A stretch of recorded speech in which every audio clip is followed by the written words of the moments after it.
Today on Mad Musings, we're going to talk about one of the most important bits of wisdom I have ever had drilled into my skull when it came to game design. Never license. Every success story like West End Games' Star Wars, you get a dozen more stories like Agent of Gaming's Gropos from Babylon 5, to Cypher's Stargate, or Fantasy Flight's 40K series, where the game suddenly ends because the license is yanked. Keeping with that in mind, let me introduce you to the Dragon Age RPG, which became one of my favorites during the Dry Spell 4th edition left me in, until I realized they were never coming out with anything again. I'm Mr. Welch, and these are my Mad Musings. Originally published 8 years ago back in 2010 by Green Ronin Press, Dragon Age was going to bring us into the world of Thedas, where you could fight Darkspawn and deal with the politics of the nearly British and the faux French until they released new books. When D&D was turning into a board game, here comes Green Ronin with a more traditional fantasy RPG based on the popular video game at the time. It had all the trappings of the old school RPGs, having a class level system and various races to play. It only had 3 of the traditional classes, cutting the cleric loose from the traditional 4. Races were straight from the video game, with human, elf, and dwarf for options, though the difference between the races were minimal. Other options or expansions later gave us the Qunari and quite a few more nationalities than just the initial Ferelden and Orlesians we originally got. The difference between the races and the nationalities were pretty much cosmetic. They would get a specific bonus to a stat, and when you rolled randomly for additional, they had their own chart. The first box only went from levels 1 through 5, and the long waits for the other 2 box sets should have been my first warning that this game was never going to get any real support. For those of you who haven't played the video game Dragon Age, it's a dark fantasy, so there's going to be some murder and some boobies. The elves are oppressed or nomadic. The dwarves have a fantastically racist caste system in which it has a built-in scapegoat with the casteless dwarves. And if you ever go to the surface world, they will throw you out of their society entirely. Add in the Qunari, which is a religion of mostly horned quasi-giants that are fanatical fantasy communists who like to tell people what to do and have an extremely strict social structure. The human nations all have real-world equivalents to them, though with the exception of the first 2, they don't get a lot of characterization. Magic is looked on as a bad thing for most of the people in Thedas. Wizards can be possessed by demons, demons can also possess the dead, and when people go to dream, they go to a place called the Fade, where there is, of course, more demons that might possess them. Like I said, dark fantasy. To protect people from what mages might do, they tend to lock them up in towers and keep them away from society. Mages that escape or refuse to go are called apostates and can be killed on sight, especially with the knights that guard them called the Templars. The humans are largely monotheistic in their religion, which would be great except for their god, called the Maker, has largely abandoned the people to their own devices after some mages broke into his house called the Golden City thousands of years ago. Now it's called the Black City because apparently all the sin knocked all the gold off. So a major aspect of the Dragon Age setting is the Fade. This is an alternate dimension that all dreams come through as well as all magic. Inhabiting the Fade are all sorts of spirits and demons that want to help or hinder people. Demons constantly try to escape, while spirits rarely leave the Fade, happy enough to want to stay. When people go to sleep, their mind travels to the Fade where they have their dreams. It's extremely difficult to enter the Fade. Much like the astral plane in D&D, this is a place where people can visit mentally, but physically entering it is extremely dangerous. To the credit of the game, it doesn't try to recreate the video game in the pages. Rather than wasting pages describing every single character in the video game like a lot of other licensed products do, this game leaves out all the events of the video games and concentrates on the player characters.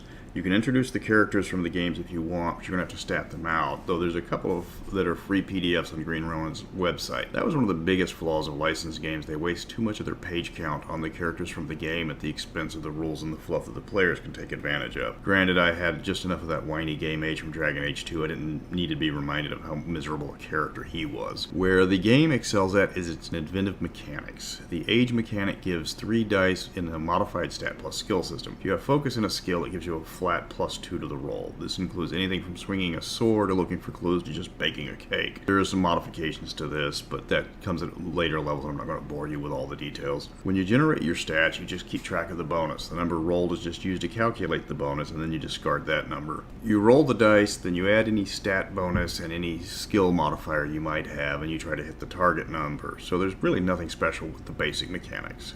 Where it shines is the dragon die mechanic. Of the 3 dice, you have 1 off-color die. When you roll doubles on any of the 3 dice, the off-color die generates stunt points. Stunt points let you customize your criticals. The game has a chart for combat, magic, interaction, and exploration criticals. When you generate the stunt points, you spend the points on the chart. A simple combat step costs a single point, where 2 dice of damage costs you 5 points. You can't bank stunt points, so you might as well spend all of them when you generate them. The other mechanic unique to the game is the talents. These are three-part advantages that you acquire as you level up. All of them give you a mechanical bonus that can vary from combat advantages to bonuses to certain spell schools or advantages in non-combat encounters. The bonuses tend to be small, but that's pretty common for everything in this game. The bonuses do compound as you increase your level in each talent. When you reach the mastery level, you do have quite a bit of advantage in that particular talent. There's a large variety of talents. While most players tend to go with class-related talents like great weapon fighting, stealth, or the magical schools, if you want to play a fighter with musical talents or start learning a lot of language, the option is there. The game doesn't shoehorn you with talent availability like other games do with their option restrictions. All the classes also have specializations like the video games, though they are restricted to what was in the first game for the most part. These have 3 tiers like talents, but those are restricted by classes. The problem is they don't always fit in with your character design because there's not a lot of choices. Fighters get options to be magical knights, bloodthirsty berserkers, battlefield commanders, shield masters, or heavy cavalry. If you wanted to be an archer, for example, none of these really apply to you. So if you have to have a player with a character outside the stereotypes, you can homebrew or even steal from other classes if the specialization can be cribbed from there. For example, archers have an archer specialization that can be flipped to fighters without much of a problem. It's rather restrictive because of the lack of options, which is a flaw from converting the video game to the tabletop game. The magic mechanics uses a mana point system. You cast the spell, then you spend the points. Spells are done like skill checks. You have to test to see whether you pass the difficulty check each spell has.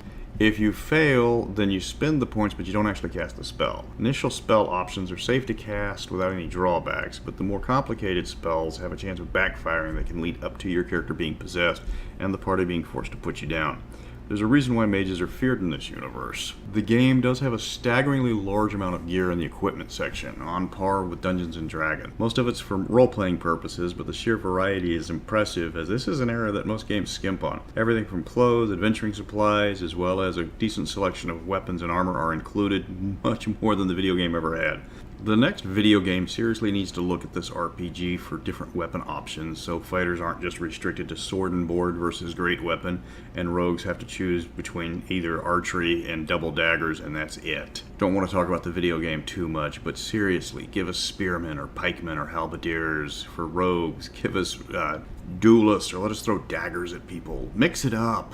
Give us some variety so we don't have to just choose between 2 different characters in Dragon Age Inquisition. The game has been in print since 2010, and in that time they have printed 3 box sets, 1 adventure, and the DM screen. A few years back they had combined all the box sets into one single book, as well as adding a whole bunch of new materials into the book, and that's it. Several books have been submitted, like an Inquisition book or a Deep Roads adventure book, but that was years ago, and they are pretty much vaporware.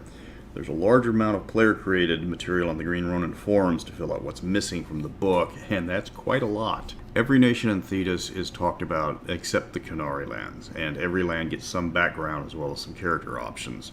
The issue is that the information is based on what's released on the video game, so Ferelden and Orlais and the Free Marches get quite a lot of information, but nations like the Anderfels, Navarra, and Ravani barely get mentioned. If you want more information on the background of the setting itself, you're going to need to head over to the forums and grab all the PDFs. One thing the Dragon Age book does better than most game settings is the faction rules. If you want to do an adventure based around a group or an organization, anywhere from a street gang to recreating the Inquisition, the game has detailed rules on running entire campaigns around them. The rules include how to increase your power base, how to add new members, as well as waging wars on rival organizations. The rules are optional and definitely not for all games, but if your players wanted to try a new style of campaign, they can build up merchant houses, mercenary companies, or any other variety of group you can think of. Completing adventures for the group increases the power, and the more power it has, the more benefits it gives the characters. The game is pretty much dead now. It's been years since the last release. The mechanics have been moved over to other Green Ronin products, and converting them to Dragon Age is deliberately not difficult. The game itself had several adventures in the main book, as well as Blood and Ferelden, which gives you 3 more adventures. The adventures are pretty average, though one of them has the unusual trait of having every woman in the module being a lesbian, which is I think about half a dozen. This is obviously a conscious choice of the writer, but reading the book it comes across very strange, as this fact never comes up in the adventure for any of the characters mentioned. And that was pretty much all the women in that particular adventure. It's just like randomly pointing out that everyone in this game is left-handed, but not bringing it up ever again. The game isn't hard to get. The main book is available for list price at most game stores. The Ferelden adventure book isn't in print, but it's not really in demand, so you can get it for list price, if not less. The GM screen's a little bit more expensive, but you can usually find it easy enough if you're patient. The box sets are redundant with the big book, with the exception of the cheat sheets. The box sets had these sheets that gave each player a list of all the options for their stunt points. Those sheets were beyond useful and saved a lot of time for the players and the DM. If you want to get the game, make some cheat sheets from index cards and they will pay for themselves several times over. Other than that, the box sets really don't add anything that the main book doesn't give you already. So that's Dragon Age. It was a very promising game that was cut short because Bioware kept Green Ronin on a short leash and kept them from printing books that might contradict future video games. It's a fantastic system and it's a well-organized book, but it's just a book. If you love Dragon Age, grab it. If you want to read a good system, there's always room for this book on your shelf. The screen and the adventure aren't necessary to play, but they are useful. At worst, it's a good distraction, but it does show what could have been a great RPG. Next time I'm covering Shadowrun, both the FASA and the Catalyst versions. Elves, trolls, and cyberware combine into another great dark future RPG of the 80s. One of the longest running RPGs in print, and the source of one of my more famous characters, Jürgen the Surgeon, a troll cybertech whose lack of ethical boundaries was more than made up for by his enthusiasm. And his desire to improve people through cybernetics was as they wanted his help, and was the cybernetics or not. So until next time, remember Chummer means that he's my friend, not that sharks find him tasty.